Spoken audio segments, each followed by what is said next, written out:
নমস্কার। আজকের এই ভিডিওর মাধ্যমে আমরা দেখে নেব আপনারা কি করে মহিলা, পুরুষ, বিবাহিত ও অবিবাহিত এবং যাদের ডকুমেন্টসে ভুল আছে A to Z যে কোনো ব্যক্তির SIR এর ফর্ম ফিল আপ করবেন।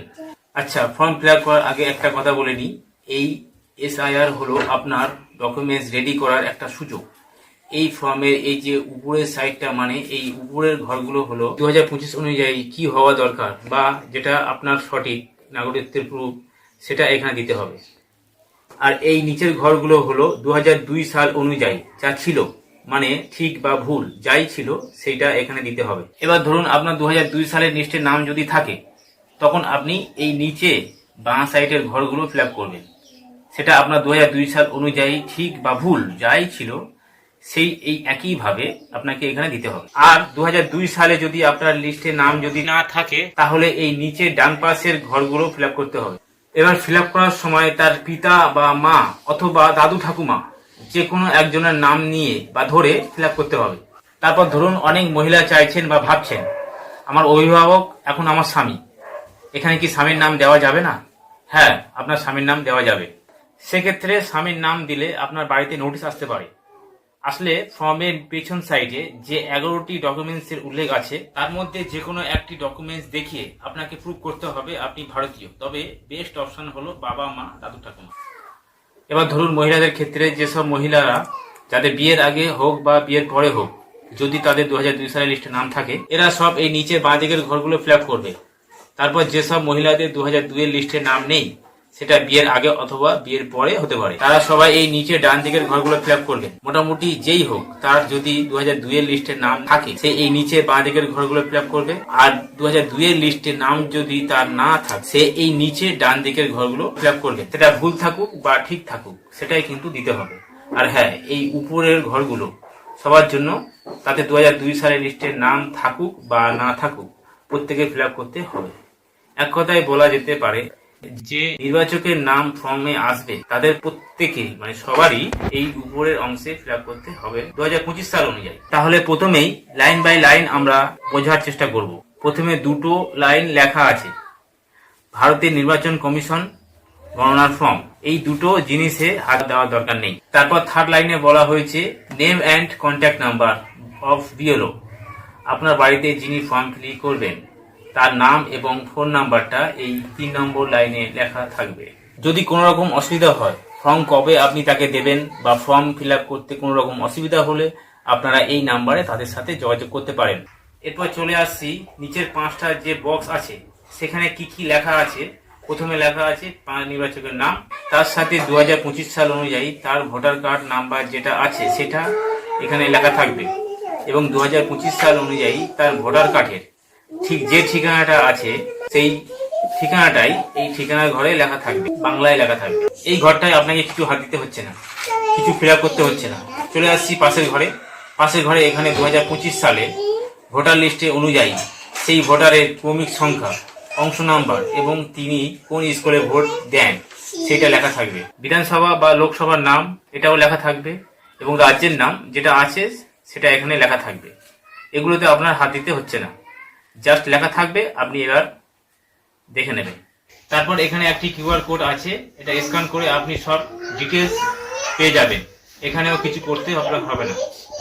বর্তমানে ভোটার কার্ডে তার যে ফটোটা আছে সেটা এখানে সাদা কালো প্রিন্ট আউট হয়ে আসবে, এটা প্রিন্ট আউট হয়েই আসবে, এখানে কিছু করতে হবে না। পাশের ঘরে শুধু বলা হচ্ছে সাম্প্রতিকতম ফটো সাটুন।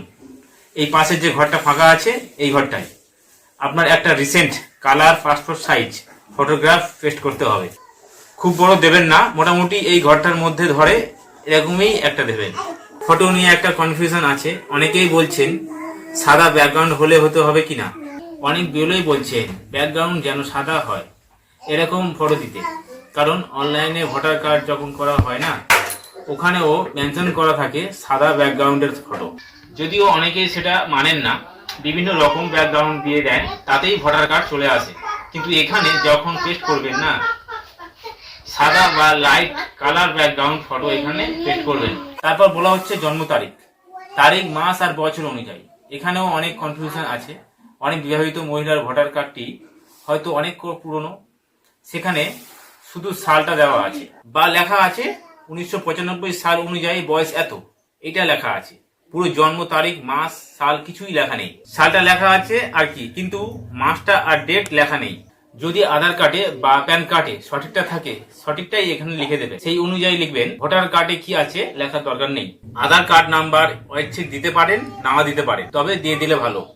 তারপর আছে ফোন নাম্বার, এটা নিজের ফোন নাম্বার দিয়ে দেবেন। যদি বাড়িতে একটাই ফোন থাকে, মেম্বার আছে হয়তো 5 জন, সেক্ষেত্রে বাড়ির 5 জন সবাই এই একই নাম্বার ইউজ করতে পারেন।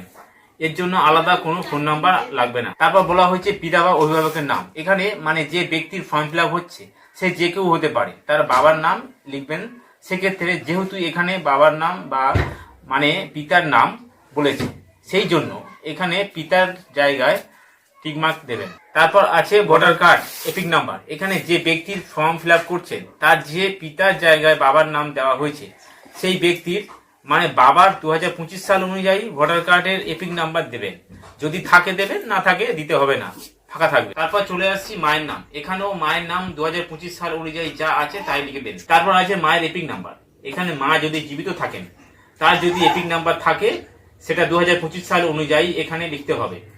যদি না থাকে তাহলে এখানে এ ঘরে কিছু লেখার দরকার নেই, ফাঁকা থাকবে। তারপর চলে আসছি স্বামীর নাম বা স্ত্রীর নাম। এবার যে সমস্ত নির্বাচকদের বিবাহ হয়ে গেছে, মানে যাদের বিয়ে হয়ে গেছে, তাদের স্বামী কিংবা স্ত্রীর নাম এখানে দিতে হবে। যদি তাদের স্বামী মারা গিয়ে থাকে বা স্ত্রী মারা গিয়ে থাকে, তাও তাদের নামটা এখানে লিখে দেবেন।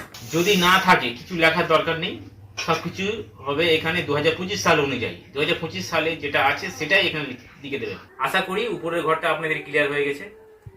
বাবা মা স্বামী স্ত্রী এনারা যদি জীবিত থাকে আর এদের ভোটার কার্ড নাম্বার যদি থাকে, এখানে লিখে দেবেন। যদি না থাকে তাহলে কিন্তু লেখার দরকার নেই, ঘর ফাঁকা রাখবেন। এরপর চলে আসছি নিচে। এখানে দুটি অপশন আছে, এই দুটি ঘর কিন্তু মেন বা এটা ভাইটাল। এখানে বাঁ দিকের ঘরটা হলো যে ব্যক্তির ফর্ম ফিল আপ হচ্ছে, তার যদি 2002 সালে ভোটার লিস্টে নাম থাকে, সেক্ষেত্রে সে এই বাঁ দিকের ঘরটা ফর্ম ফিল আপ করবেন। আর যে ব্যক্তি 2002 সালে ভোটার লিস্টে নাম নেই, মানে সে 2002 সালের পরে ভোটার হয়েছে, সেক্ষেত্রে সে এই ডান দিকের ঘরটা ফর্ম ফিল আপ করবেন। এই যে বাঁ দিকের ঘরটা ফর্ম ফিল আপ করছেন, এখানে বলেছে নির্বাচকের নাম। এখানে আপনার 2002 সালে অনুযায়ী যে নাম আছে সেইটাই দেবেন। আমি এখানে সঞ্চিতা মুখার্জি দিয়েছি, দেখতে পাচ্ছেন। এখানে কিন্তু সঞ্চিতা রায় 2002 সালে বাপের বাড়িতে ভোটার ছিল, তাই এখানে রায়ের জায়গায় মুখার্জি হয়েছে, যেহেতু তিনি বাপের বাড়িতে মুখার্জি ছিলেন 2002 সাল অনুযায়ী। তারপর আছে এপিক নাম্বার। এখানে সঞ্চিতা মুখার্জি 2002 সাল অনুযায়ী ভোটার লিস্টে যা আছে তাই দিতে হবে, মানে 2002 সালে ভোটার লিস্টে ভোটার কার্ডে যে এপিক নাম্বার আছে সেইটাই দিতে হবে। তারপর আছে আত্মীয়ের নাম। এখানে সোজাসুজি সঞ্চিতা মুখার্জি 2002 সালের লিস্ট খুলবেন, সেখানে সঞ্চিতা মুখার্জির সম্পর্কের জায়গায় যে নামটা আছে ভুল ঠিক সেটাই এখানে সঠিকভাবে দেবেন। এবার কারো যদি মায়ের নাম লেখা থাকে, সেটা যা লেখা থাকবে ভুল ঠিক সেটাই এখানে লিখে দেবেন। তারপর লেখা আছে সম্পর্ক। আবার এরকম 2002 এর লিস্ট খুলবেন, এখানে দেখুন সম্পর্ক লেখা আছে। সম্পর্কে আপনার যে সম্পর্ক লেখা আছে, পিতা বা স্বামী, যেটা হবে সেটা এই ঘরটায় লিখে দেবেন। তারপর এখানে আছে জেলা। ফের সরাসরি 2002 সালের লিস্ট খুলবেন, সেখানে যা থাকবে মানে সেটা পশ্চিমবঙ্গের যে কোনো জেলা হতে পারে বা পশ্চিমবঙ্গের বাইরে যে কোনো রাজ্যের জেলা হতে পারে, সেটা এখানে বসিয়ে দেবেন। এবার যদি পশ্চিমবঙ্গের বাইরের কোনো রাজ্যের জেলা হয়, সেক্ষেত্রে সেই রাজ্যের লাস্ট যখন SIR সেখানে হয়েছিল, সেই সাল অনুযায়ী সেই লিস্টে যা ঠিকানা হবে সেটাই এখানে দিতে হবে। তারপর বলেছে রাজ্যের নাম, সেই একইভাবে 2002 সালের লিস্ট সঞ্চিতা মুখার্জির যে রাজ্যের নাম আছে সেটা এখানে হবে। 2002 সালের লিস্ট খুলবে, পেয়ে যাবে। তারপর আছে বিধানসভা ক্ষেত্রের নাম। আবার 2002 সালের লিস্ট খুলবেন, সেখানে যা লেখা থাকবে সেটা লিখে দেবেন। এখানে দেখুন রায়না লেখা আছে, আপনাদের যেটা হবে 2002 অনুযায়ী সেটাই এখানে লিখে দেবেন। তারপর আছে বিধানসভা ক্ষেত্রের নম্বর। আবার এরকম 2002 সালের লিস্ট খুলবেন, এখানে দেখুন 273 ক্ষেত্রের নম্বর। আপনাদের 2002 সাল অনুযায়ী যেটা হবে সেটাই লিখবে। তারপর বলা হয়েছে অংশ নম্বর, এটাও 2002 সাল অনুযায়ী হবে। এখানে লেখা আছে দেখুন অংশ নম্বর 188। আপনাদের যেটা হবে সেটা এখানে লিখবেন। আর বলা হয়েছে ক্রমিক সংখ্যা। ক্রমিক সংখ্যা এখানে দেখুন লেখা আছে যাদের 2002 সাল অনুযায়ী 2002 এর লিস্টে তাদের নামের পাশে যে ক্রমিক সংখ্যাটা আছে, এই ক্রমিক সংখ্যাটা এই ক্রমিক সংখ্যার ঘরে নিচের অংশটাই লিখে দেবেন। এবার যাদের 2002 সালের লিস্টে নাম নেই, তাদের পিতা বা মাতা অথবা দাদু ঠাকুমা এই কারোর ছিল, এক্ষেত্রে তাদের কিন্তু এই ডান দিকের ঘরটা ফিল আপ করতে হবে। এবার ডান দিকের ঘরটা ফিল আপ করতে গিয়ে অনেকে বলছেন আমার বাবা মা দাদু ঠাকুমা কারোর নাম নেই, আমরা কি এখানে আত্মীয় বিবরণের জায়গায় এখানে স্বামীর নাম ধরে এসআই করতে পারি? আমি আগেই বলেছি করতে পারেন, কিন্তু তাতে আপনার বাড়িতে নোটিশ আসতে পারে। আসলে কি করতে হবে, পেছনে যে 11টি ডকুমেন্টসের অপশন আছে তার মধ্যে যে কোনো একটি দিয়ে প্রুভ করতে হবে আপনি ভারতীয়। সে তখন তার বাবা মা দাদু এবং ঠাকুমা এই 4 জনকে দিয়ে ফর্ম ফিল আপ করতে পারে, মানে এই ডান দিকের অংশ ফিল আপ করতে হবে। দেখুন এখানে বাবার নাম লেখা আছে সুকুমার মুখার্জি, এখানেও লিখতে হবে সুকুমার মুখার্জি। ধরা যাক এই ব্যক্তি সঞ্চিতা রায় নামক যে ব্যক্তি আছে তার জন্ম হয়তো অনেক পরে 1982 নয় 1995 বা 2000 সালে জন্ম, বর্তমানে তার বয়স 25 বছর।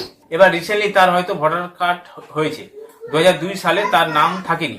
এবার সেই ব্যক্তি যখন এসআইআর করবে সেক্ষেত্রে এখানে যে নামটা লিখবে সে কিন্তু লিখবে তার বাবার নাম, বাবা মা দাদু ঠাকুমা 4 জন হতে পারে। আমি বাবাটাকে কমন ধরে নিচ্ছি। 2002 এর লিস্টে হয়তো তার বাবার নাম আছে সুকুমার কুমার মুখার্জি, এইরকম যদি থেকে থাকে তাহলে সেই সুকুমার কুমার মুখার্জিটাই লিখবে। বর্তমানে যেটা সেটা কিন্তু লিখলে হবে না, যেটা ছিল তখন 2002 সাল অনুযায়ী সেটাই লিখতে। তারপর আছে এপিক নাম্বার, এখানে যেহেতু আপনার বাবার নাম ধরে করছেন মানে সুকুমার মুখার্জি 2002 সালের লিস্টে ভোটার কার্ডের যে এপিক নাম্বার আছে সেটাই এখানে লিখতে হবে। Voter card number epic number দুটোই একই জিনিস। তারপর আছে আত্মীয়ের নাম, এখানে আত্মীয়ের নাম বলতে এখানে সুকুমার মুখার্জি 2002 এর লিস্টে সম্পর্কে ঘরের যে নামটা আছে সেটাই এখানে লিখতে হবে। এখানে সুকুমার মুখার্জি 2002 এর লিস্টে তার বাবার নাম আছে, মানে সুকুমার মুখার্জির বাবা সমর মুখার্জি নাম এখানে হবে। তারপর আছে সম্পর্ক, ফের সুকুমার মুখার্জি 2002 সালের লিস্ট খুলবেন, সেখানে সম্পর্কের জায়গায় সমর মুখার্জির সঙ্গে যে সম্পর্ক আছে সেটাই এখানে লিখতে হবে। এখানে পিতা বলে উল্লেখ আছে, এখানে পিতাটাই লিখতে হবে। তারপর আছে জেলা এবং রাজ্যের নাম, বাবা মা দাদু ঠাকুমা এদের মধ্যে আপনি যার নাম ধরে করছেন তার 2002 সালের লিস্টে ঠিক যে জেলা আর রাজ্যের নাম আছে সেই রকম ভাবে এখানে সেই জেলা আর রাজ্যের নাম। তারপর আছে বিধানসভা ক্ষেত্রের নাম 2002 সাল অনুযায়ী আপনার বাবা মা দাদু ঠাকুমা কোথায় ছিল এদের মধ্যে যে কেউ হতে পারে। আমি বাবা ধরেই মেনশন করছি, কারণ আমি বাবা ধরেই ফিল আপ করছি বলে। এবার উনি বা ওনার 2002 সাল অনুযায়ী লিস্টে যে বিধানসভা ক্ষেত্রের নাম আছে সেটা এখানে লিখতে। তারপর এখানে আছে বিধানসভা ক্ষেত্রের নাম্বার, অংশের নাম্বার, ক্রমিক সংখ্যা। ফের একইভাবে সুকুমার মুখার্জি 2002 সালের লিস্ট খুলবেন, দেখবেন এখানে বিধানসভা ক্ষেত্রের নাম্বার, অংশের নাম্বার আর ক্রমিক নাম্বার আছে, সেগুলো এখানে সেই রকম ভাবে সেম বসাতে হবে 2002 সালের লিস্ট অনুযায়ী। আপনি ভাবছেন ফর্ম কিভাবে পূরণ করবেন, ইংরেজিতে নাকি বাংলায়? ইচ্ছুক আপনি ইংরাজি বাংলা দুইভাবে করতে পারেন, তবে ইংরেজিতে করলে ভালো হয়। ভিডিও শেষে একটা কথা বলি, যদি ভিডিওটা ভালো লাগে এবং আপনাদের কাজে লাগে তাহলে দয়া করে নিচের সাবস্ক্রাইব বাটনে ক্লিক করে প্লিজ চ্যানেলটা সাবস্ক্রাইব করে দিন।